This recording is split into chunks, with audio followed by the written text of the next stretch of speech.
that doesn't have a view. All right, that's fair enough. Makes sense. Well, you know, we're talking about the characteristics of a property and how that influences perhaps the valuation. I do a lot of refinance work with people, and oftentimes as we're talking about their home, they'll have indicated, well, we added a bathroom, or we remodeled, or we painted recently. You know, how do those sort of things impact Great question. An appraised value? And oftentimes people will come back and be disappointed that maybe what they thought they did to improve their property isn't seen the same way as an appraiser might see that. I'd love to say that for every dollar we put into our house, we get that back out in market return for investment. It's not the case. It's not always the case. Right. And historically, if we look at items being done to the house, what gets the highest return on investment? If you remodel your kitchen, if you remodel your baths, those typically have high return on investment. Mm-hmm. For things like pools, they're kind of a luxury item that some people will pay for. Right. Some people don't want it. Some don't want it. So there's a lot of things we can do to the house that don't really have a high market return on investment because they're specific to a property owner or a buyer buying the house. Mm-hmm. Some people like it, some people don't. Right. Well, will painting your house a specific color, for instance, will that change the value? Sometimes people say, well, I just painted it. It was this great color I love. And therefore it's worth I've more had to me. one of those. Yeah. I'm saying, whoops, you're going to have to repaint it because that's not going to work. The difference between, I think, an appraisal and what y'all have to do on the selling side is you're capturing you have to be able to separate yourself from your competition and to do some of the things to nice a property up, to make it more appealing to someone. That's something that doesn't always have a measurable influence on value. But you know, Mike, to be fair, I have seen on at least your appraisals and others, they'll give X amount of dollars for air conditioning, X amount for a bathroom upgrade, kitchen. There seems to be standards in the industry on what values you can give. Not necessarily. It depends on where you are. Okay. If you are in Sacramento, you'll pay more for air conditioning than someone in Newark. Okay. All right. So even though the cost of the air conditioning unit is the same, it has a different return on investment for the different locations that you're in. I didn't know that. Okay. Because you don't need it necessarily in Newark and Sacramento if you don't have it. Interesting. I'm learning something today. Thank you. That's great. Right.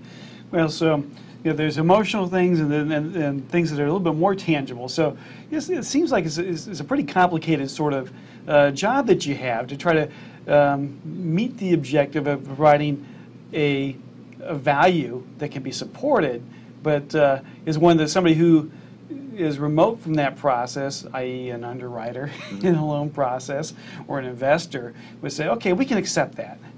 Let me jump in here. I know folks probably have a question. I get this come up to me. What's the difference between an appraisal and a home inspection? Well, the home inspector, he's going to go in and look at all the components of the house. He's going to go check the electrical, the plumbing, the roof. He's going to physically look at all those things and determine if they're in operating order, if they meet code requirements. He's going to do all that.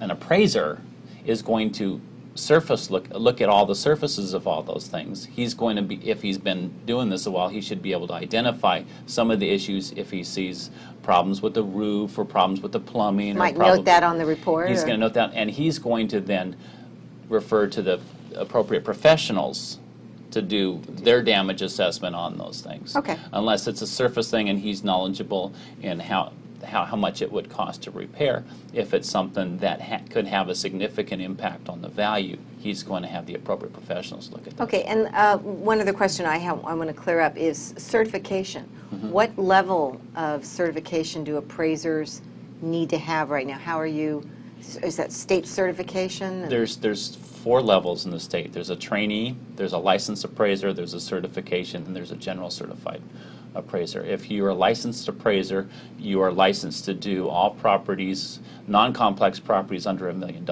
Okay. If you are a certified appraiser, you can do all residential properties, including complex properties. And if you're a general certified appraiser, you can appraise anything in the state. Does that require years of experience attached to that? That's correct. Certification?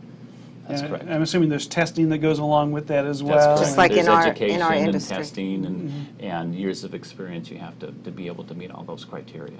Okay. Interesting field. It would be a lot of fun, but I can see the challenges that you would Well, it have. constantly changes. You know, I've met on a number of occasions. That's the exciting thing. Yeah, I'll never forget one property, and I was just screaming. I just knew we could bring the value in, and you came in and you saw that the things that the folks had done and improved in the home, and you did bring. You were able to see through what that homeowner had done, and so that there are a little differences in perceptions of You appraisers. have to be able to see those things. Yeah, and I think it's important that you know the area and you know the demand. I mean, Milpitas may be a different kind of a market than an appraisal done in Saratoga or Los Gatos or East Side San Absolutely. Jose. I mean, it's nice that you know the area, and that's why I like calling on you for at least local stuff. Well, I appreciate Yeah, it. yeah. But then that's true. There's nuances in every market that you have to be aware of. So you have to know where to look for appropriate properties. Any influence, say, of schools? Do schools absolutely. impact what? Absolutely. Okay, so neighborhood issues. Right now, some of the things that some of the areas that are experiencing the least decline or even appreciating are those areas in the best school districts. Ah. Those, if we look at communities like Palo Alto, and that historically has had great school districts, Right. They cater to a global influence, and because of that, their values are remaining stable. Because their if not demand appreciated. remains Their demand remains high. Do you note that on the report then? The schools? Absolutely. Okay. Wow, you have to Absolutely. really have a whole cartload of information at your Yeah. disposal. Well, we're airing here in Milpitas, and perhaps it might be interesting for people to know if there are any trends locally here that you're seeing, anything global that you could apply to the Milpitas market that might be influencing values right now. I know that's a pretty broad sort of question, and we have all sorts of Let's different see, types we've got the brand new library on Main Street. We've got light rail coming in. It's in, and Yeah. Bart? I would say Milpitas in general, we're headed in the right direction as a community, and we haven't been as affected as some other areas that Okay. Milpitas competes against. Fair enough. With a high turnover and We seem to declining market. be accessible, a lot of freeway access. It's a great It's a area. great community in terms of being able to spread out and move Absolutely. around. So Absolutely. Okay, so folks who are watching, who are thinking about buying in Milpitas or who live here, can feel pretty good about the community that we're in. And I think it's a great community. and how that impacts the values of the real estate as well. I mean, of course, we've been impacted by the overall sort of environment, but comparatively, Milpitas is in good shape. Well, it does have one thing going for it, and that's that we don't have very much land available to build new homes. And in these areas where we're not competing against new construction, I think those areas will rebound a lot quicker than areas that are constantly competing against new construction. Well, Milpitas has been unique that we've added a lot of businesses, Cisco, PRC Toyota, a lot of these companies have come here to expand so that their workers can actually live here and don't need to commute out. And that's going to be a unique facet, I think, for our community, too. It's expansion of the business Well, we community. have BART coming in, Right. and and you look at the growth along that corridor. Great shopping at the Great Mall. If you It want to had- go to the Home Depot there. Yes. That was a joke. One of our Mike likes Home Depot. one of our off-camera conversations about where we go on weekends. Mr. Handyman. So, Well, Did you have anything to wrap up before we? well, no, So Mike- Mike, I really appreciate you coming in and talking It's about. been my pleasure. Yeah, there's a lot about appraisals, a lot that goes on, a lot that folks don't realize. They hear that term thrown around, and all of a sudden they know that they get this report that impacts. And the importance of your job. I mean, you can make or break a deal. Yeah. You're the deal breaker guy in person. And Well, unfortunately, I it's- have to be the guy to go in there and tell the truth. I just have to go in there Absolutely. and spell it out the way it is. Right.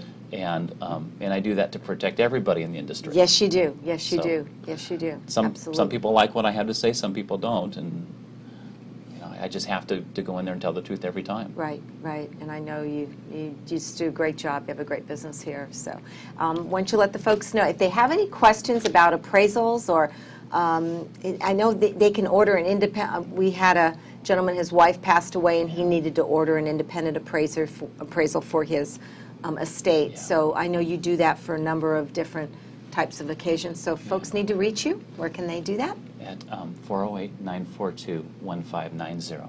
And your email address? It's MEWeast wiest@comcast.net. Thanks, Mike, for coming in. Appreciate Thanks, it. Deb. It was a pleasure. And we'll come back and hear about financing and Milpitas Market.